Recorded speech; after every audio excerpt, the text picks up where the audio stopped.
Você já sentiu que estava completamente apaixonado, como se tivesse encontrado a peça que faltava na sua vida, apenas para depois perceber que tudo aquilo desmoronou como um castelo de areia? O amor pode parecer um milagre quando acontece, mas também pode se transformar em uma grande armadilha emocional. Afinal, quantas vezes alguém já jurou amor eterno e algum tempo depois nem conseguia olhar para a pessoa com os mesmos olhos? Se o amor fosse algo absoluto, ele não mudaria tanto, não é? O amor nos move, nos impulsiona, nos dá propósito, mas também nos cega, nos destrói e nos faz cometer loucuras. Ele é um sentimento puro ou apenas um mecanismo biológico projetado para nos manter presos a alguém? Platão via o amor como uma ponte para o divino, algo que nos leva a buscar algo maior que nós mesmos. Já Nietzsche acreditava que o amor nada mais era do que um disfarce sofisticado do nosso instinto de posse. Mas e você? O que realmente está sentindo quando ama? Hoje vamos explorar a verdade sobre o amor e descobrir se ele é uma bênção ou apenas um jogo da nossa própria mente.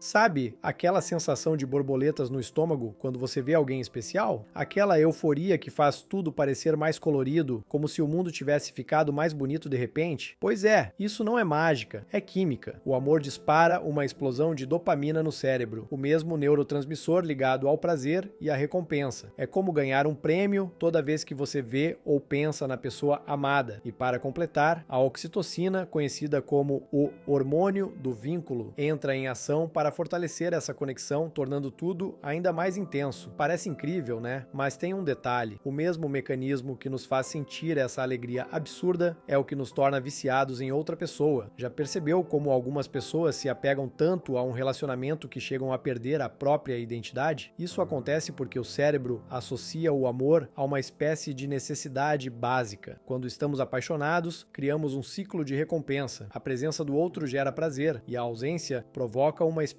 de abstinência. É por isso que o fim de um relacionamento pode ser tão doloroso. O cérebro literalmente entra em crise, como um viciado sem sua droga. Essa é a razão pela qual alguns correm atrás de um ex, mesmo sabendo que aquilo não faz bem. Não é teimosia, é neuroquímica. E não para por aí. O amor ativa as mesmas áreas cerebrais associadas ao vício em substâncias como cocaína. É por isso que, quando estamos apaixonados, podemos agir de forma impulsiva, exagerada, até irracional. A lógica sai de cena e tudo o que importa é aquela sensação de êxtase. Mas se o amor é só um truque da natureza para nos manter conectados, onde fica o sentimento verdadeiro? O que chamamos de amor é apenas um jogo químico? Ou existe algo além dessa programação biológica? Desde pequenos, somos bombardeados com histórias sobre o amor perfeito. Os filmes, os livros, as músicas, tudo nos ensina que existe uma alma gêmea esperando por nós, alguém que vai chegar e preencher todos os vazios da nossa vida. Mas será que isso é real ou apenas uma ideia que nos foi implantada? A verdade é que essa visão romântica do amor é, em grande parte, uma construção social. Em muitas culturas antigas, o amor nem sequer era considerado essencial para o casamento. O que importava era a família, os acordos e a estabilidade.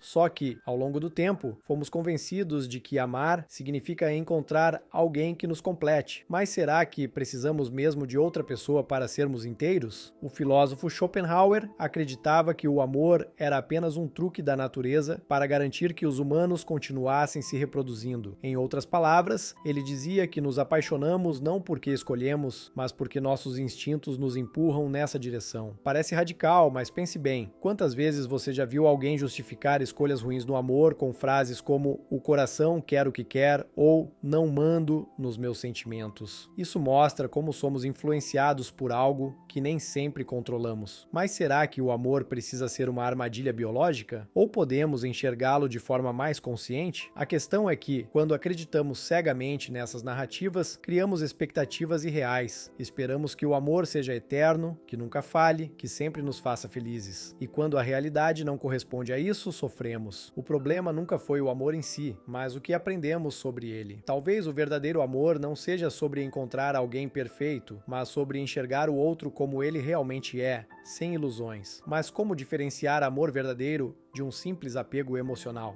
Muita gente confunde amor com apego. Parece a mesma coisa, Mas não é. O amor verdadeiro vem com liberdade, enquanto o apego traz medo. Quando alguém ama de verdade, quer ver o outro feliz, independente de qualquer coisa. Já o apego cria uma necessidade constante de controle, de estar sempre perto, de garantir que o outro não vá embora. É por isso que tantos relacionamentos se tornam sufocantes. O problema não está no amor, mas na insegurança que disfarçamos de amor. A psicologia explica bem isso. John Bowlby, o criador da teoria do apego, mostrou que nossa forma de amar na vida adulta tem muito a ver com a maneira como fomos cuidados na infância. Quem cresceu sentindo segurança emocional geralmente desenvolve relações saudáveis, mas quem teve abandono ou instabilidade pode acabar vendo o amor como um campo de batalha. O medo da solidão muitas vezes faz alguém acreditar que ama, quando na verdade está apenas agarrado à ideia de ter alguém por perto. E é aí que entra a importância da independência emocional. Quando uma pessoa depende do outro para se sentir bem,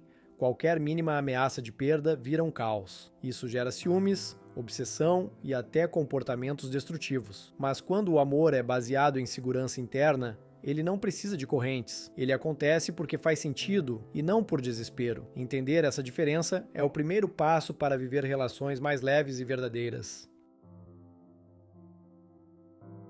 Nem todo mundo percebe, mas o amor pode facilmente se transformar em uma prisão emocional. O que começa como uma conexão intensa pode virar um ciclo de dependência, onde o medo de perder o outro fala mais alto do que o próprio sentimento. É assim que nascem os ciúmes excessivos, as cobranças sem sentido e aquela sensação sufocante de que a própria felicidade está nas mãos de alguém. E o pior é que muita gente acha que isso é normal. Quantas vezes você já ouviu frases como "se tem ciúmes é porque ama"? Esse tipo de pensamento apenas reforça a ideia de que o amor precisa ser um jogo de posse e controle. Osho dizia que o amor só é verdadeiro quando há liberdade. Isso porque o amor, quando saudável, não aprisiona, não sufoca e não impõe condições impossíveis. Amar alguém não significa controlar suas escolhas ou exigir que essa pessoa esteja disponível o tempo todo. Quando o amor vira uma obsessão, ele se transforma em sofrimento, porque qualquer pequena ameaça à relação se torna um terremoto emocional. O amor não deve ser uma corrente que prende,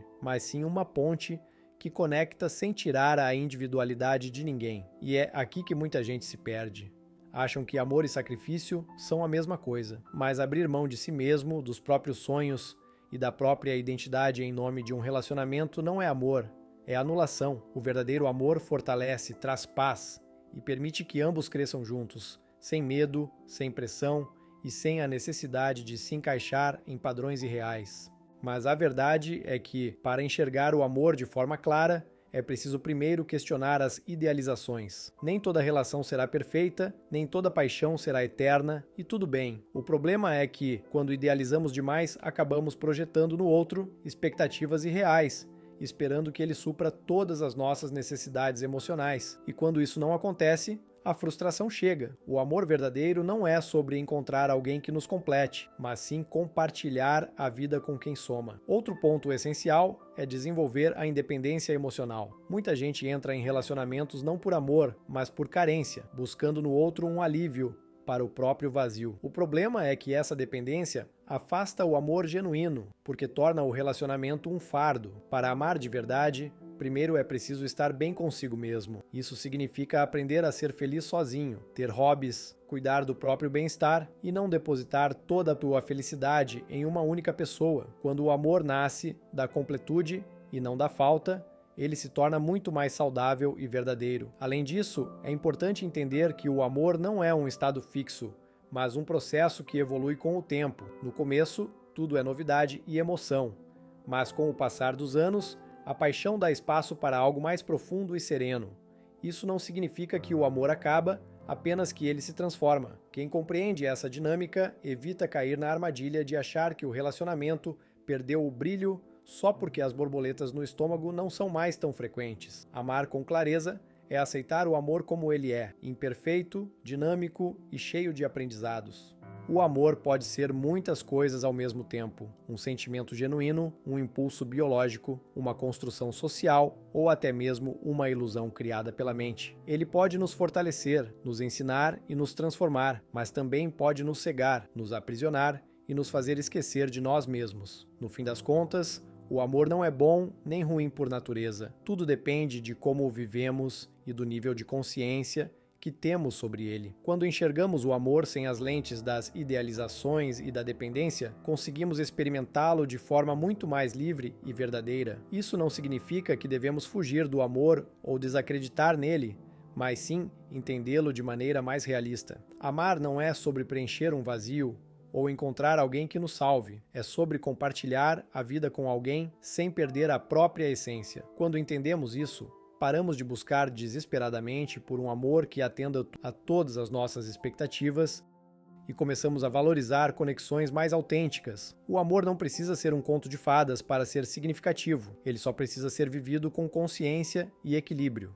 A grande questão não é eliminar a ilusão do amor, mas sim reconhecer quando ela está nos guiando, saber diferenciar amor de apego, paixão de idealização, liberdade de dependência emocional, faz toda a diferença na forma como nos relacionamos. No final, o amor continua sendo um dos sentimentos mais poderosos que existem, mas cabe a cada um decidir se quer vivê-lo de maneira saudável ou se deixar levar por histórias que a mente insiste em contar.